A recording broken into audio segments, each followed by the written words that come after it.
أعوذ بالله من الشيطان الرجيم فإذا قرأت القرآن فاستعذ بالله من الشيطان الرجيم إنه ليس له سلطان على الذين آمنوا وعلى ربهم يتوكلون رب اشرح لي صدري ويسر لي أمري واحلل عقدة من لساني يفقهوا قولي فالحمد لله والصلاة والسلام على رسول الله وعلى آله وصحبه أجمعين.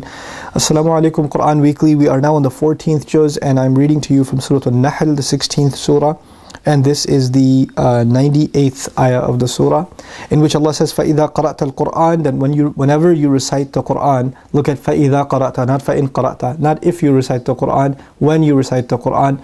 Allah expects you to recite the Quran, because if the expectation was not there, it would have been an if you recite it, when you recite it. Allah says when you recite it, then فَاسْتَعِذْ بِاللَّهِ, then seek Allah's refuge مِنَ الشَّيْطَانِ الرَّجِيمِ, from the cursed shaitan. When you recite the Quran, shaitan will come and try to put you to sleep. When you recite the Quran, shaitan will put evil thoughts in your head. When you recite the Quran, you will remember the other 20 things you had to do and finish it off quickly.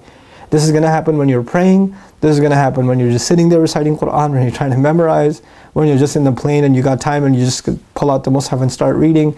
It is going to happen every single time. And so every single time, seek Allah's refuge from the cursed shaitan. Say, A'udhu billahi minash shaitanir rajim, before you start reciting the Quran, a commandment of Allah Azza wa Jal, because this is a really important part of your relationship with the Quran. And the one thing shaitan wants is a distance between you and Allah. Quran will bring you close to Allah. He hates that, so he wants to corrupt your experience with the Quran. Everything he can do to corrupt that experience. إِنَّهُ لَيْسَ لَهُ سُلْطَانٌ عَلَى الَّذِينَ آمَنُوا. No doubt about it, he has no authority over those who truly have iman, who truly have faith. وَعَلَى رَبِّهِمْ يَتَوَكَّلُونَ. And those who place their trust in Allah. In other words, Allah didn't overwhelm us with fear of, oh shaitan, the devil's here, he's going to mess me up. Actually, if you trust Allah and say, أَعُوذُ بِاللَّهِ مِنَ الشَّيْطَانِ الرَّجِيمِ, you believe Allah is enough to guard you. Allah is enough to protect you.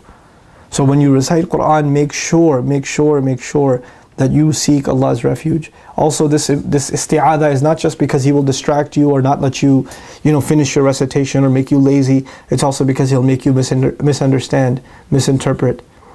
He'll make you want to think something is there that isn't there. So you're saying Allah's refuge shouldn't just be a recitation like A'udhu billahi minash shaitanir rajim. You should genuinely seek Allah's, Ya Allah, protect me.